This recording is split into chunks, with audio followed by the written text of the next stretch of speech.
Welcome back. We are starting our second conversation this morning, and it's all about leadership skills with Toastmasters. This morning, we are joined by three representatives to talk to us about that. We have here with us Lynette Valerio, and she is the Toastmasters president. And joining her is Marianne Hernandez, and she is Toastmasters VP Public Relations. And with them is also Arden Cayetano, and he is the treasurer for Toastmasters. Guys, thank you so much for joining us, and welcome. I am so excited about this conversation. I was just telling you guys that I have been so intrigued about what Toastmasters represent for such a very long time. And I think that there's so many people that don't recognize the opportunities that exist to break out of their fear of public speaking if they simply join a session with you guys and decide to take advantage of the skills that you offer. Let's talk about what Toastmasters is. Perhaps we can begin with you, Ms. Lynette. Thank you, Sabrina. So Toastmasters is an organization that helps people develop their leadership and communication skills. Mm-hmm. So if a person joins Toastmasters, they get to practice. Toastmasters is all about doing. We feel that it's an experiential learning process where people learn these skills by practicing. Mm-hmm. In a typical Toastmasters meeting, we have members do impromptu speeches. Impromptu. So we would have persons who take on roles, and that's how they build their leadership roles. Yeah. We would have a Toastmaster of the day. That would be like a general MC who would guide the meeting. Then there would be a grammarian, somebody who will be looking out for your English usage of the language. Oh, that must be so nerve-wracking. Right. But that's where the growth comes in. Yes. That's growth. Yeah. And then there's an R counter. Somebody will be taking notes of how many ums, and all of these. Also nerve-wracking. We call it an R counter? Yes. R counter. He counts the I love it. Yes. So these are people who take on roles. And then there's an evaluator. This person evaluates everything of the meeting, whether it started on time, whether we stuck to time, whether the agenda was prepared, and anything.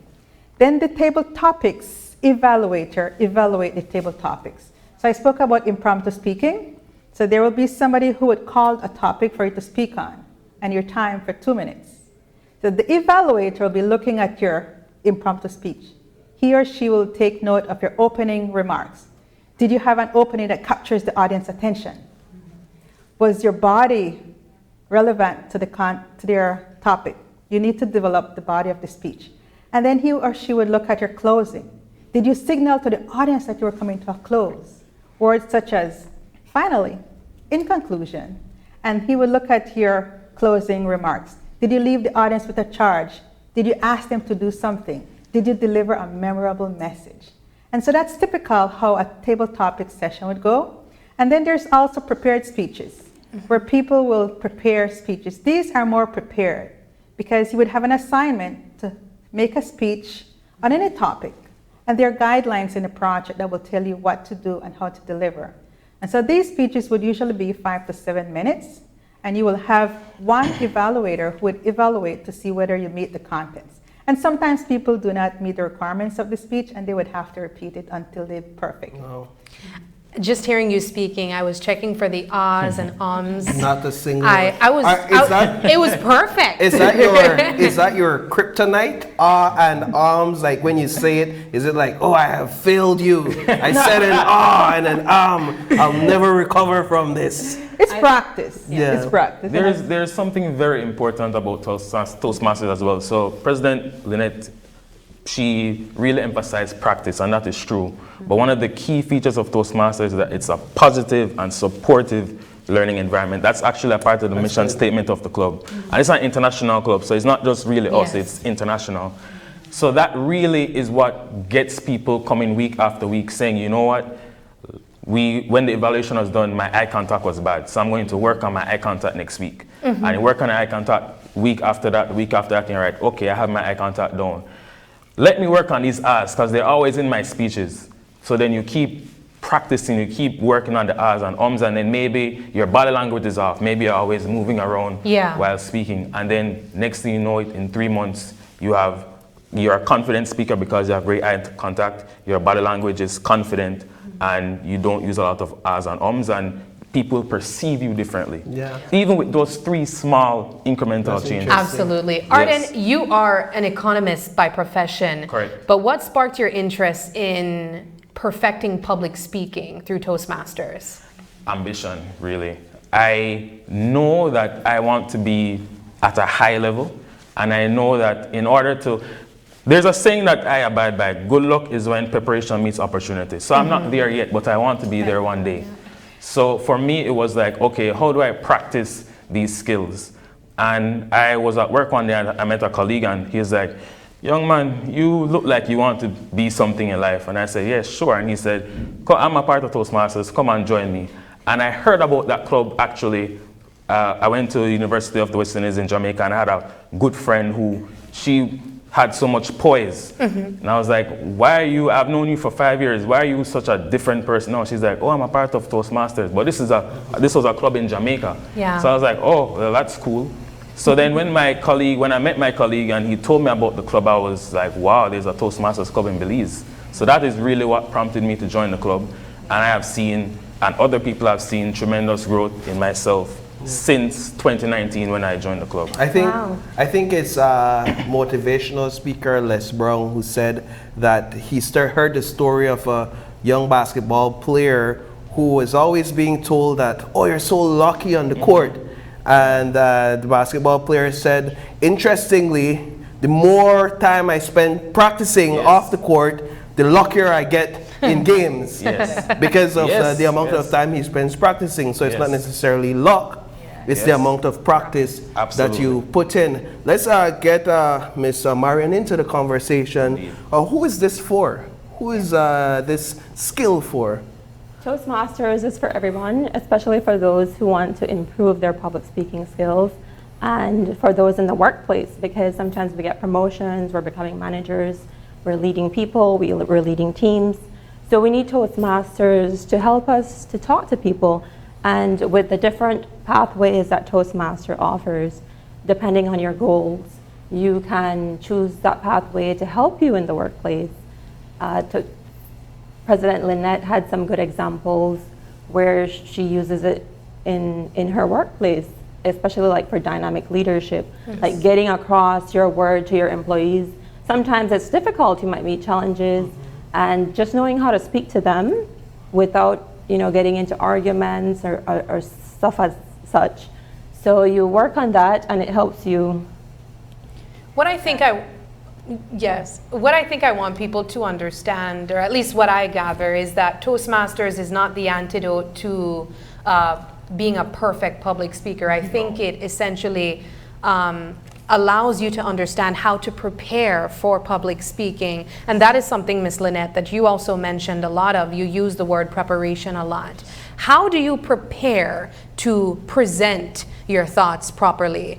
Right, that's a good question, Sabrina. So what we encourage leaders and people to do is to read, keep note of current events and news, so you always have something to talk about. So whenever we need to prepare a speech, you need to have ideas to speak on, and facts as well. So it's always good to study. And as a leader, we feel that leaders should be on a journey to continuous learning and growing. So the Toastmasters prepare leaders. And such, we provide you with projects and things that you need to do. It's experiential. You need to do it over and over again and practice. And so by reading widely and deep, you would have information to speak on. Or even having conversations with people and take note. Because some conversation, you will learn something that you can speak upon when called upon to speak. And in Toastmasters, we say that we tell stories. And people always want to hear stories. So by giving stories of what you experience and other people's stories, you're able to engage people. And even your messages, maybe you have an interesting and important message that you want to convey. Tell the people a story, how that story can relate to what they need to do and how to do it. In Toastmasters, as we mentioned, it teaches us leadership development. And in my personal career, I've taken courses in interpersonal skills, such as being assertive, doing sales pitch, and also persuasion and influence. Toastmasters provide that platform for people to practice these things. And if you're a leader and you need to motivate your teams, you need to learn how to do that. Toastmasters also provide an area for team collaboration. How to collaborate, how to deal with resolution, how to deal with difficult people, how to have just engagement with your audience and empathy.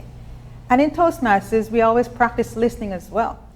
So people need to listen and practice active listening to be able to engage others. How do you take what can oftentimes be a mundane or a boring topic and make it interesting through stories? For example, numbers, finance, giving a speech on the economy.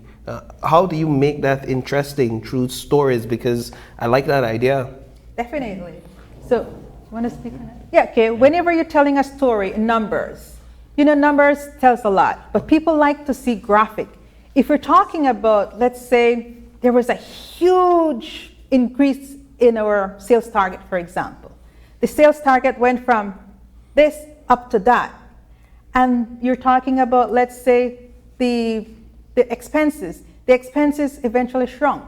So you want to give people gestures and show them the ways that they can relate to what you're saying so that they can conceptualize. If you're talking about something huge, you could say the size of a football field. I could see that. To visualize. To visualize that. You could say we walk 1 mile, 3 blocks, 50 yards. You need to give people visualize so that they can see how you moved. For example, we grew. If you want to talk about sales, for example, in your profession as finance people, they would say our target moved from 5% to 15%. So people can see numbers and they can visualize that. So you need to make it alive. And dear Toastmasters, we need to be able to let people see what you're talking about and for them to feel it and hear it. I see something on the screen there that says to release nervous energy with controlled breathing and lay off the coffee. Is that why you looked at me, Paul? I just want to say one thing. That was actually a very difficult question. Do you see how skillfully she answered? Oh, Yes. yeah, 100%. Yes. It's almost like absolutely. she knew that you're going to ask that question. Yeah. She didn't know. She just answered just so brilliantly. That's a seasoned Toastmaster. How intentional do you all have to be about thinking what your next thought or word will be? Like in this case, giving such an excellent response without getting the question beforehand. That's why reading and being current helps you, because you can defend yourself. It's impromptu. You don't know what's coming, but you're prepared because you know a lot of things, so you can just put it together and make a good conversation. Guys, I could sit here for the rest of the show and just talk about this. This is so intriguing for me. But I imagine that there are a lot of persons tuning in right now who struggle with public speaking and finding that confidence to defend their thoughts or their opinions publicly. How can they be a part of Toastmasters? Well, if they want to be a part of Toastmasters, you can find us on our Facebook, Toastmasters Belize. Send us a message, send us your email, and if you have any more questions that you want to ask, you can ask us those there. So yes. What's perhaps one tip that you can leave with viewers about how they can go about improving their public speaking skills today? So if a person wants to improve their public speaking skills today, they need to visit a Toastmasters club. Okay, well, So we meet. That's smart. You know, that's smart. We meet every second and fourth Thursdays Okay. in person at UWI. In person. What at time? person. But there is virtual. And we also have a virtual session for persons who live outside of Belize City. So the virtual meetings are on second and fourth Wednesdays of every month. And they can find this information on our Facebook. We meet second and fourth Wednesdays virtually from 6 to about 7:30, and in person on Thursdays, second and fourth Thursdays, in person at UWI from 6 to about 7:30 as well. One would imagine there's a fee to all of this good content. Correct. There's a fee, Marian. yeah, we have a registration fee of $50, and our other fee is $300. So it's $350, $50 for registration, and $300 for the fees. And that's- how long does that That's for the year. That's for the that's year. not bad. That's not bad. Imagine $300 for the entire year. Yeah. Wow. And you get access to Access to information. a lot of information, all the resources that we have, There's a monthly magazine and a wealth of information from other Toastmasters. You can also become a mentor for someone or get yourself a mentor. What level of experience do you have to have coming in? Zero. Zero. Zero or some. It doesn't We've really had matter. someone who was stuttering in his speech, who had a speech defect, and he came to Toastmasters and he started practicing and he was super good. Wow. You know, Miss Lynette, I have to ask you, how long has it taken you to get to this point where you speak so fluently and almost perfectly, I might say? It's a journey. I've started Toastmasters over 10 years. Wow. And I belong to 2 clubs. Two So clubs? Yes. So I belong to a club in Canada. Okay, I meet also with that club regularly, and so I'm able to practice my speaking. wonderful. Were there anything in particular that you struggled with when you joined?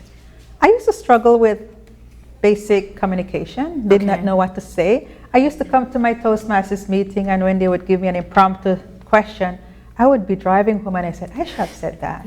I should have said this. Next time. I think we all feel like No, that. we all- yeah, I do interviews on a daily basis, but when I'm being asked questions, I freeze completely. That's one of my struggles, and then afterwards I'm thinking, all right, I should have said this or I should have said that. And Yeah. over time, then you become perfect. So one of the things in Toastmasters that we do is the feedback. That's the hallmark of our learning process. So we will give people positive feedback, and then we'll incorporate an improvement area. For example, I would say, we're doing an excellent job, Sabrina. I saw that you prepared for this session of our speech. I would have liked for you to perhaps show something relevant to the viewers. So we'd give you an area for improvement, and then we'll wrap up by saying, but you've done an excellent job in preparing, and I'm so happy that you invited us today. So you always want to give something positive, and then the negative part, you want to say that? Or the area that you really want the person to improve on, and then you close by giving a positive feedback. Wow. She's goals. I know, No, we I know. should. She sounds like a pre-recording. Yeah. But guys, this has been a wonderful conversation. Thank you so much for joining us. As we wrap up this segment, I'll ask if you have any final thoughts you'd like to share with our viewers. Final thoughts, Marian? Yeah, so if you want to work on improving your communication skills, your leadership skills, that's where we come to Toastmasters, and we'll help you because it's a supportive group. Yeah. We're not here to discriminate. We're here to help you grow. And it's like working out. You got to keep at it. So. It's like And working we on. invite persons to come, visit our clubs. You don't have to pay, just visit and bring a friend. All right. Any final thoughts, Arden? I was watching earlier your eye opener, and I thought it was so ironic. Fellowship with a purpose, and that's basically what Toastmasters is. It's a group of like-minded people, and even after you leave the club, you have friends. You network with people in different professions. So it's an amazing place to be. Even if you just visit once, just an amazing place to be. Excellent. That is our extended eye opener. Yes. All right. So I just had to get that out. We're going to take a break, and we'll be right back with our third and final conversation. Stay tuned.